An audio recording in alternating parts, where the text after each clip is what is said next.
প্রথম চান্সে যদি জান্নাতে যেতে চান, জাহান্নামের কোন স্পর্শ ছাড়া যদি জান্নাতে যেতে চান, তাহলে এই 16 বদভ্যাস থেকে, 16টি অপরাধ থেকে নিজেকে বাঁচাবার চেষ্টা করতে হবে। কোরআন এবং হাদিসের আলোকে আমরা কিছু হতভাগা মানুষের কথা জানি, যে মানুষগুলো হয়তো নামে মাত্র, তাদের অনেকে মুসলমান, হয়তো অনেকে নামাজ কালামও পড়ে, জান্নাতে তারা যেতে পারবে। কারা সে হতভাগা মানুষ যারা হয়তো তাদের অনেকে আছে মুসলিমই না, আবার অনেকে আছে যারা মুসলমান হওয়া সত্ত্বেও, নামে মুসলমান হওয়া সত্ত্বেও জান্নাতে প্রবেশ করতে পারবে না।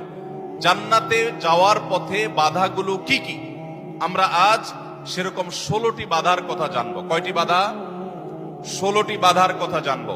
16 শ্রেণীর হতভাগা মানুষের কথা জানবো, যে হতভাগা মানুষগুলো জান্নাতে যেতে পারবে না। জান্নাতে যাওয়ার এই নিয়ামতের সৌভাগ্য লাভ থেকে তারা বঞ্চিত হবে। আল্লাহ রাব্বুল আলামিন সেরকম কপাল পড়া মানুষদের কাতারে যেন আমরা শামিল না হই, আমাদের সবাইকে সে তৌফিক দান করুন। ভাইরা আমার, আমরা যে শ্রেণীগুলোর কথা বলবো, প্রত্যেকটা শ্রেণীর পাশাপাশি আমরা কোরআন বা হাদিস থেকে উদ্ধৃতি এবং রেফারেন্স ইনশাআল্লাহ টানবো। আপনাদের কাজ হলো, আমাদের সবার কাজ হলো, এই 16 প্রকার হতভাগা মানুষের কোন একটা প্রকার এর মধ্যে আমি নিজে আছি কিনা সেটা মেলানো। যদি দেখি যে আমার মধ্যে এটা আছে, তাহলে মাহফিলের প্যান্ডেলের মধ্যে বসে, প্যান্ডেলের নিচে বসে এই মাহফিলের মাঠে থেকেই আমি নিয়ত করে ফেলবো যে এই বদভ্যাসটা, এই খারাপ জিনিসটা আমি ত্যাগ করে ফেলবো। যেই 16টি খারাপ জিনিস, যেই 16টি অপরাধ জান্নাতে যাওয়ার ক্ষেত্রে বাধা, সে বাধাগুলো আমাদের জীবন থেকে আমাদের সরিয়ে ফেলার সংকল্প এখান থেকে করে তারপরে বাড়িতে যেতে হবে। তাহলে আজকে মাহফিলে আসা, বসা, আয়োজন করা সবকিছু সার্থক হবে ইনশাআল্লাহ। সবাই নিয়ত করবো তো ইনশাআল্লাহ। আল্লাহ আমাদের সবাইকে তৌফিক দান করুন।